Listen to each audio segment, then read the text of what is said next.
마태복음 20장 8절부터 10절입니다. 우리 함께 봉독하겠습니다. 시작.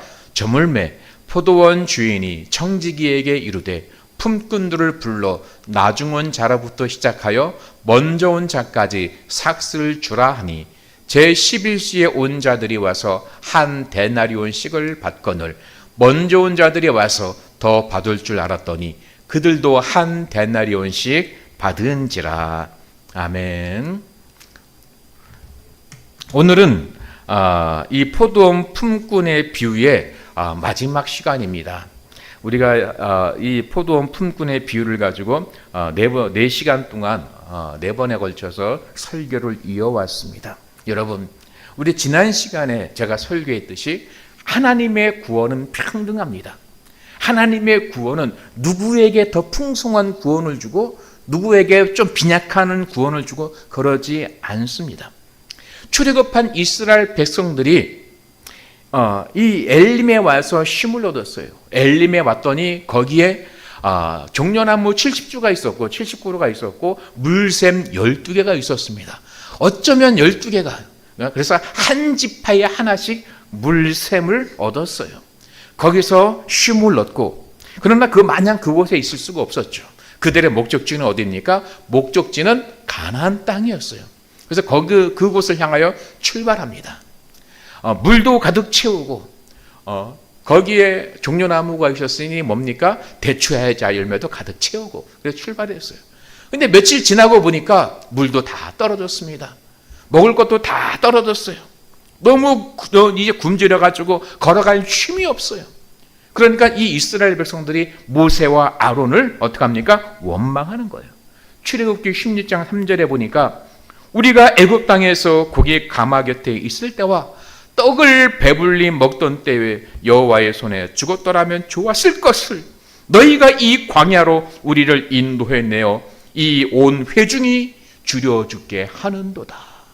차라리 애굽 땅에서 우리가 죽었으면 얼마나 좋았겠느냐. 먹고 죽은 귀신은 때깔도 줄 테는데 배불리 먹었을 때에 그때 우리가 죽었을 것을 너희가 어떻게 왜 우리를 가만히 있는 우리를 끌어내서 이 광야에서 굶어 죽게 만드느냐, 이렇게 막 원망하는 거예요. 그 원망을 하나님께서 들으셨어요. 그래서 하나님께서 너희들이 원망하는 것을 내가 들었는데 저녁 때 되면 내가 메추라기를 이 땅에 보내서 너희로 그 고기로 내가 너희를 배불리겠다. 아침마다 내가 만나를 통해서 너희를 배불리겠다. 이렇게 말씀을 하셨어요. 진짜 저녁 돼가니까 메추라기들이 어디서 그렇게 막 날아와가지고 그죠? 온 지면에 가득한 거예요. 또 아침에 일어나니까 어떻습니까? 아침마다 진 사방에 만나가 내려져 있는 거예요. 백성들은 이 양식을 먹고 굶어 죽을 위기에서 어떻게 됩니까? 구원을 받게 되죠. 그런데 이 만나를 먹는 데에는 하나님께서 3가지 조건을 주었습니다. 첫 번째, 먹을 만큼만 거두라. 곧 한 사람이 한 오멜씩 거두라는 거예요. 두 번째, 그날 거둔 것을 다음 날까지 남겨두지 말라는 거예요. 세 번째, 6째 날 안식일 전날에는 2 오멜씩 거두라는 겁니다. 그 다음 날에는 이 만나가 내리지 않았어요. 사람들이 말을 듣습니까? 안 들어요. 처음에는 이 말을 듣지 않습니다. 며칠 동안 굶었던 사람들이 이 만나를 보니까 막 눈이 뒤집혔어요. 야, 내일 만나가 내릴지 안 내릴지 우리가 어떻게 하느냐? 그러니까 만나를 실컷 거두자. 그래서 내일 것까지 거두자 이거예요. 오늘 적게 먹더라도 내일 먹을 것을 남겨두자. 남겨두니까 어떻습니까? 벌레가 생기는 거예요. 냄새가 나는 거예요. 그런데 더 신기한 게 있어요. 어떤 사람들은 다른 사람보다 더 많이 거두려고요, 새벽에 일찍 나가는 거예요. 일찍 나가서 있는 대로 다 긁어 모아요. 늦게 나간 사람은 어때요? 먼저 나간 사람을 다 거두니까 조금밖에 거둘 수가 없어요. 그런데 신기한 것은 일찍 나가서 많이 거둔 사람이나 늦게 나가서 조금 거둔 사람이나 어때요? 되어보니까 한 오멜밖에 되지 않아요. 다 한 오멜씩 공평하더라. 하나님께서 구원은 어떻게 해요? 공평하게 해주신다는 겁니다. 오늘 본문의 말씀은 우리들에게 이 구원에 대해서 아주 중요한 가르침을 주고 있습니다. 오늘 본문의 배경은 이래요. 어떤 재물이 많은 청년이 예수님께 찾아왔어요. 그리고 예수님 앞에 무릎을 탁 꿇고 이 질문을 합니다. 예수님, 제가 무엇을 하여야 구원을 얻을 수가 있겠습니까? 누가복음에서는 이 젊은 부자 청년이 관원이라고 이렇게 소개를 하고 있어요. 예수님께서 대답합니다. 왜 내게 선하다고 하느냐? 선한 이는 한 분밖에 계시지 않는다. 네가 영생을 얻기를 원하면 십계명을 잘 지켜야 된다. 율법을 지켜야 된다는 거예요. 이것들은요, 제가 다 어려서부터 다 지켰습니다. 제게 또 무엇이 부족합니까? 예수님께서 그 청년을 바라보시면서 이렇게 말씀하셨습니다. 네 가진 모든 것을 다 팔아 가난한 자들에게 나누어 주라. 그리고 와서 너는 나를 따르라. 이렇게 말씀하셔요. 그 청년이 재물이 많았어요. 그래서 이 말씀을 듣고 어떻게 합니까? 근심하는 거예요. 마가복음에는 슬픈 기색을 띠고 근심하며 가니라. 누가복음에는 심히 근심하더라. 이렇게 기록이 되어 있습니다. 이 청년은 모태신앙이었어요. 부모로부터 어려서부터 엄격한 신앙 교육을 받고 자랐습니다. 그래서 모든 율법을 잘 지키면서 지금까지 살아왔어요. 재물이 많은 부자였어요. 누가 보아도 이 사람은 복을 받은 사람이었고 구원을 받을 만한 그런 청년이었습니다. 출발도 좋았고 과정도 좋았어요. 그런데 지금 마지막에 와서 근심하며 돌아가는 그 모습을 우리가 봅니다. 예수님께서는 이 사람의 뒷모습을 바라보며 제자들에게 이렇게 말씀하셨어요. 내가 진실로 진실로 너희에게 이르노니 부자는 천국에 들어가기가 어려우니라.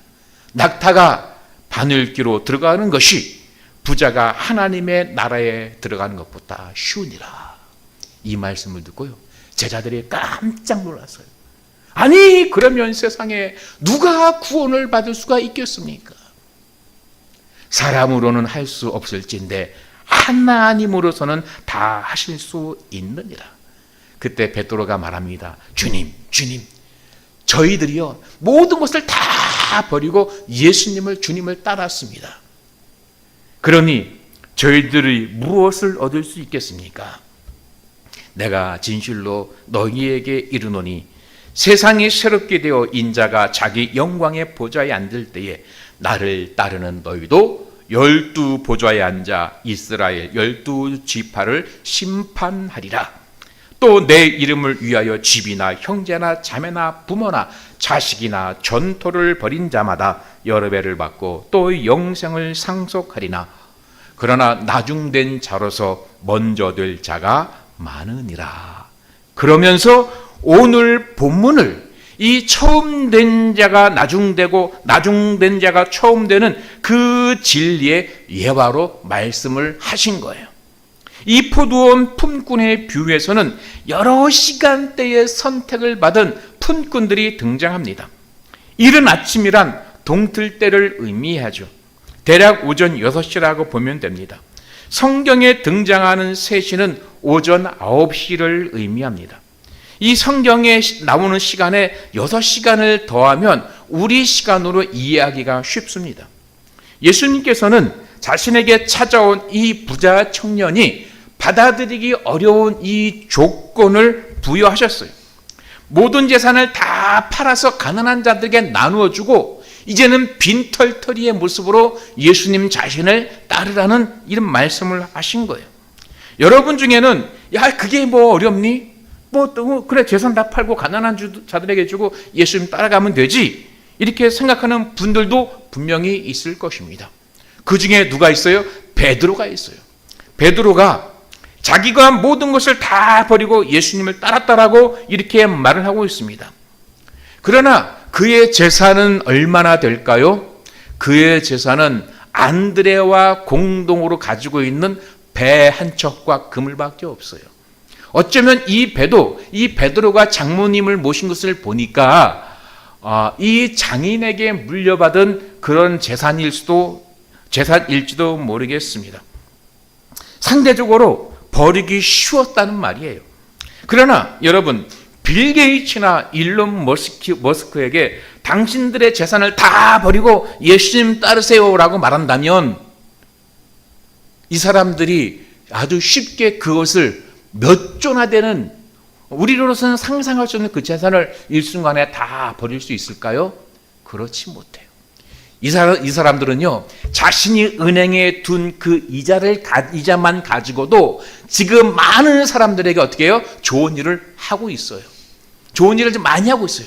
이자만 가지고도 그 일을 하고 있는데 그걸 다 버릴까요? 버리지 않습니다.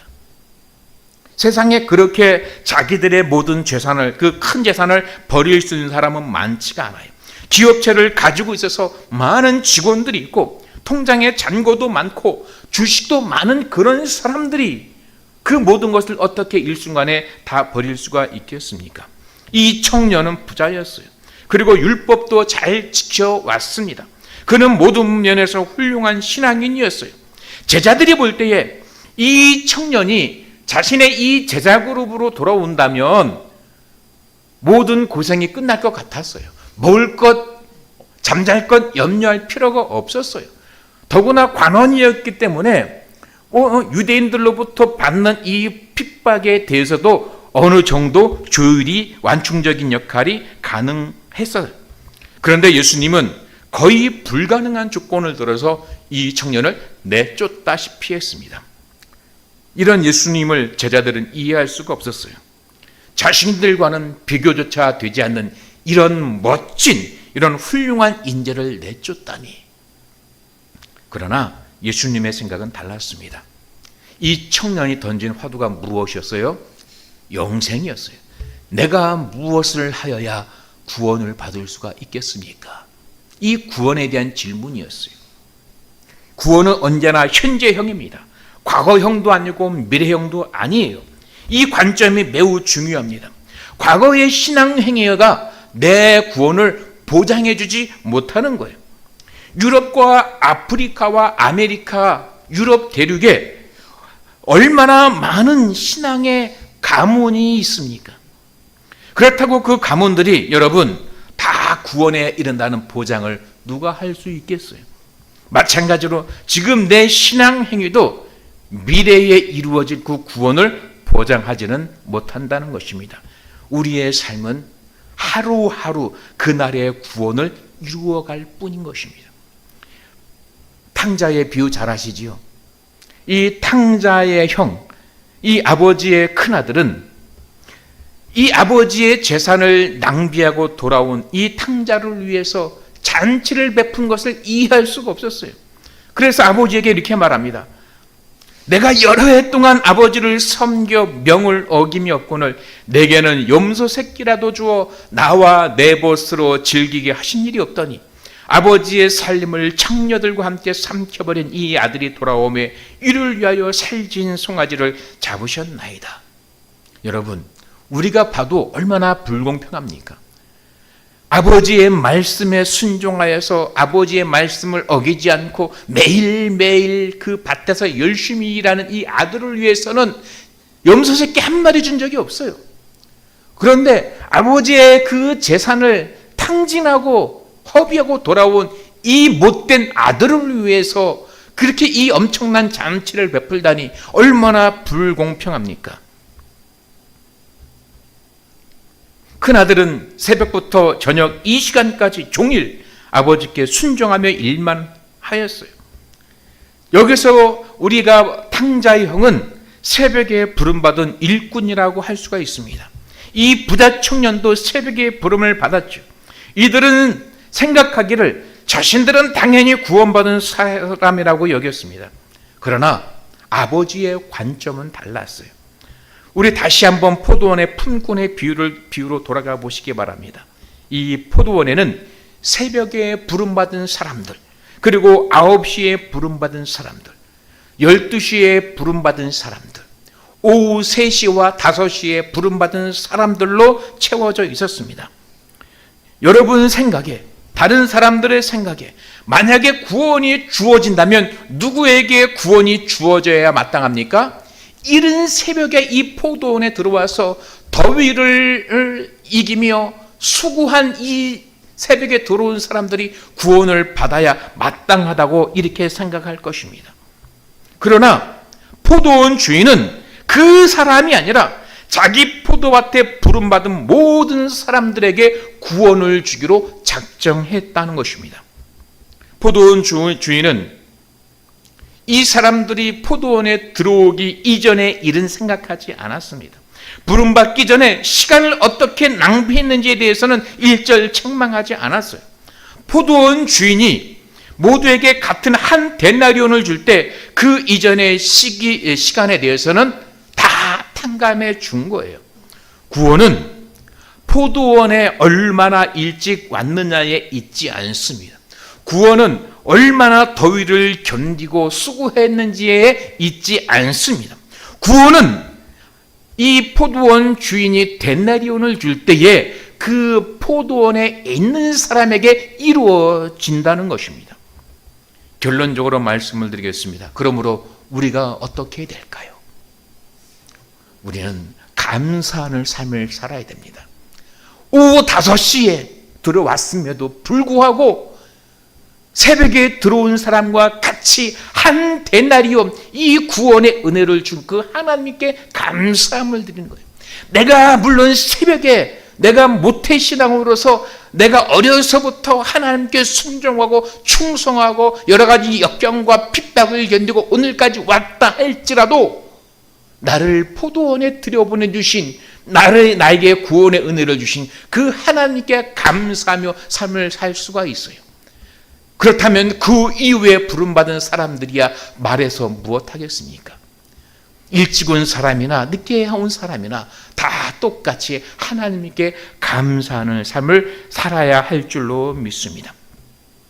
새벽에 부름받은 품꾼들로 이루어진 그 포도원을 여러분 생각해 보시길 바랍니다. 포도원에 들여보내진 그 자체로 이들은 감사할 수 있을 것입니다. 포도원 주인이 아니었더라면 이들은 포도원에 들어오지 못하고 거기서 데나리온의 은혜를 받지 못했을 것입니다. 9시에 부름받은 품꾼들로 이루어진 포도원을 상상해 보시기를 바랍니다. 다른 포도원 사람들보다 3시간을 탕감받아서 얼마나 감사하겠습니까? 그렇다면 오후 5시에 부름받은 품꾼들의 포도원은 어떠했겠습니까? 어느 날 예수님께서 한 바리새인의 집에 초대를 받았습니다. 그리고 그 집에 들어가서 자리에 앉으셨습니다. 그런데 그 마을에는 한 죄인인 여자가 있었어요. 이 죄인인 여자가 예수님께서 오셨다는 그 말을 듣고 예수님을 찾아왔습니다. 그리고 예수님의 뒤에 서서 눈물을 펑펑 쏟으며 그 눈물로 예수님의 발을 적셨어요. 그리고 자기 머리털로 그 예수님의 발을 닦았습니다. 그리고 그 발에 입 맞추고 그 발에 값비싼 향유를 부었어요. 집주인인 바리새인이 그 모습을 보고 마음속으로 이렇게 생각을 했습니다. 이 예수가 정말 선지자가 맞나? 이 예수가 만약에 진정한 선지자였다면 자기를 만지는 이 여자가 누구며 어떤 죄를 지은 여자인지를 알아채렸을 텐데 예수님께서 그 생각을 아시고 질문하셨습니다. 시몬아, 내가 네게 이를 말이 있다. 네, 예수님 말씀하소서. 어떤 사람에게 빚주는 사람에게 빚진 자가 둘이 있는데 어떤 사람은 500데나리온을 빚졌고 어떤 사람은 50데나리온을 빚졌다. 그런데 이 사람을 보니까 둘 다 갚을 능력이 없어서 둘 다 그 빚을 탕감해 주었다. 내 생각에는 누가 그를 더 사랑하겠느냐?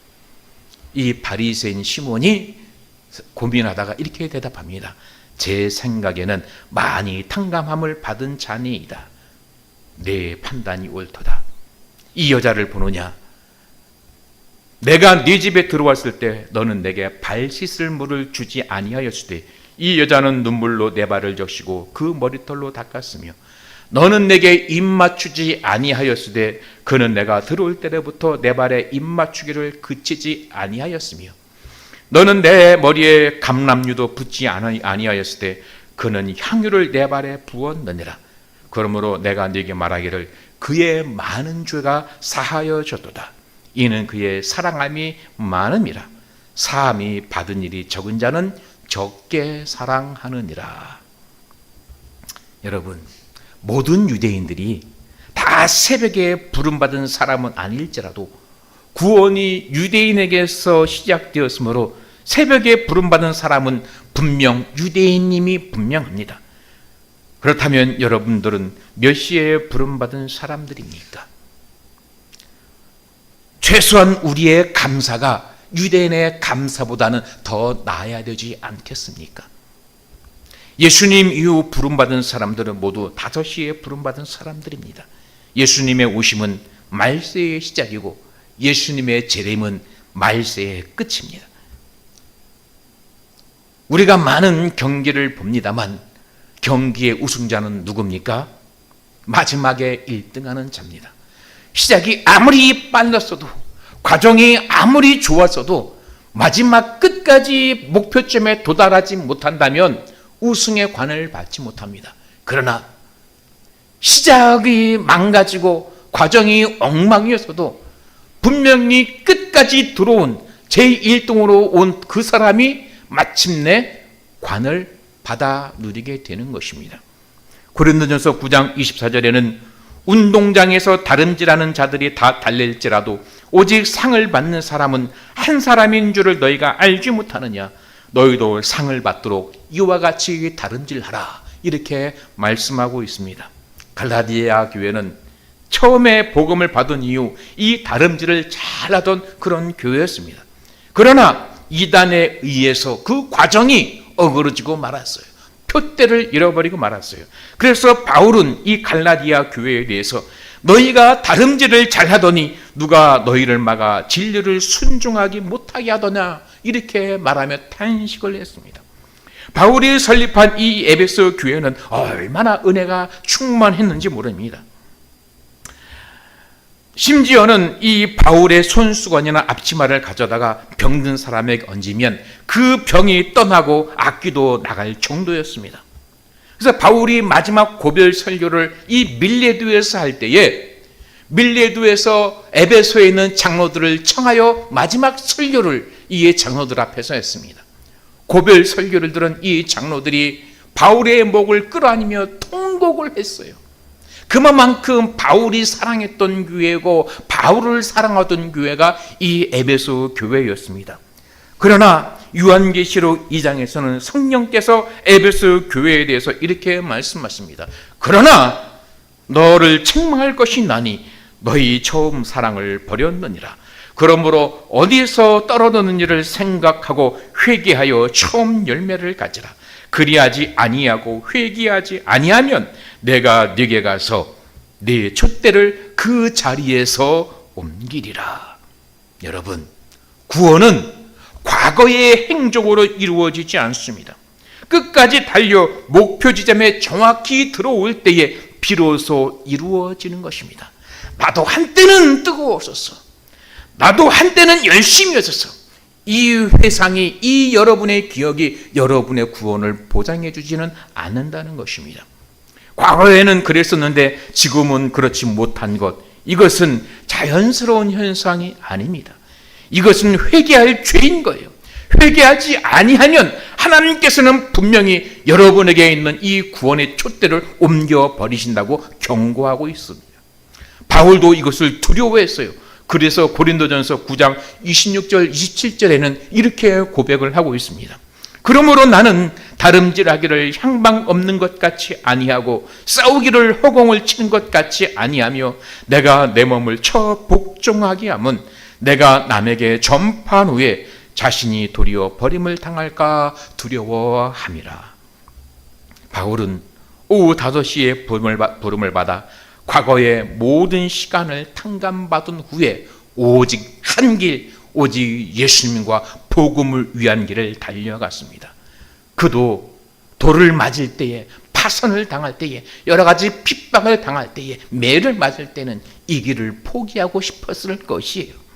그도 열심히 식을 때가 분명 있었을 것입니다. 낙심할 때도 있었을 것이에요. 그러나 그때마다 그는 자신에게 채찍질을 했어요. 이것도 감사하다. 그래도 구원의 은혜를 주신 하나님께 감사하다. 이 구원의 은혜를 주신 것 외에 우리에게 더 무엇이 필요하겠습니까? 여러분, 감사했던 기억이 아니라, 열심을 내었던 기억이 아니라, 지금 감사하고 지금 열심을 내어서 여러분의 촛대가 그 자리에서 옮겨가지 아니하도록 여러분의 구원을 든든히 붙잡는 감사하는 성도가 되시기를 예수님의 이름으로 축복합니다. 하나님 감사합니다. 저희를 이 늦은 시간에도 불러주시니 그 구원을 주신 그 은혜에 진심으로 감사함을 드립니다. 우리가 이 왕의 포도원에 들어왔사오니 이 포도원에 들어와서 일하는 이 구원의 감격의 은혜에서 떨어지지 않게 하여 주시옵소서. 이곳에서 끝까지 6시까지 달려나가는 저희들 믿음이요 신앙 되게 하여 주옵소서. 성령 하나님 저희를 붙들어 주옵소서. 예수님의 이름으로 기도 올렸사옵나이다. 아멘. 찬양 드리겠습니다.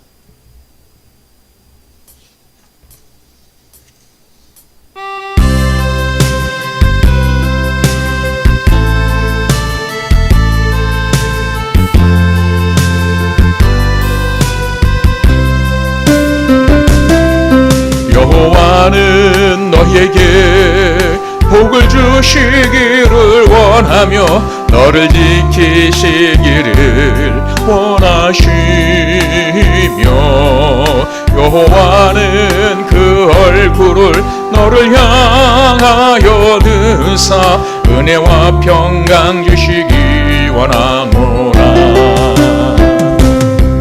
여호와는 너희에게 복을 주시기를 원하며 너를 지키시기를 원하시며 여호와는 그 얼굴을 너를 향하여 드사 은혜와 평강 주시기 원하노라. 너를 보배롭고 존귀하게 여기시는 하나님이 내 삶 속에서 이 약속을 신실하게 이루시리.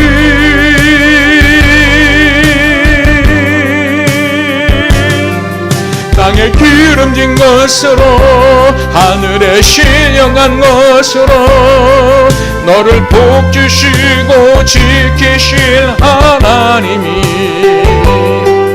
너의 영혼 잘 되도록 은혜 베푸시며 평강으로 인도하시리. 하나님, 예배드리면서 예물을 하나님께 올려드립니다. 주일의 예물, 감사의 예물, 슈불주 예물을 하나님께 올려드리오니 드려진 이 예물과 그 손길과 그 믿음과 가정과 장래의 계획들을 기억하여 주시옵소서.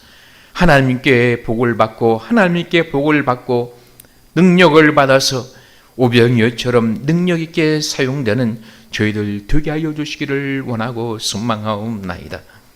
이 땅 살아가면서 믿음의 능력을 더하여 주시고 이 땅 살아가는 동안에 무엇이 부족하여서 이루지 못하는 일이 없도록 하나님께서 영육간에 풍족한 은혜를 더하여 주시옵소서. 예수님의 이름으로 기도 올렸사옵나이다. 아멘. 이제는 우리 구주 예수 그리스도의 은혜와 하나님 아버지의 크신 사랑하심과 성령 하나님의 내주하심과 보호하심과 교통하심과 부어주시는 그 은사와 능력으로 말미암는 형통케 하시는 역사가 인천에 있는 주한체풀과 이곳 세빛 제주체풀 위에 함께 예배 드리는 모든 주의 백성들 위해 이제로부터 영원토록 함께 계실지어다. 아멘.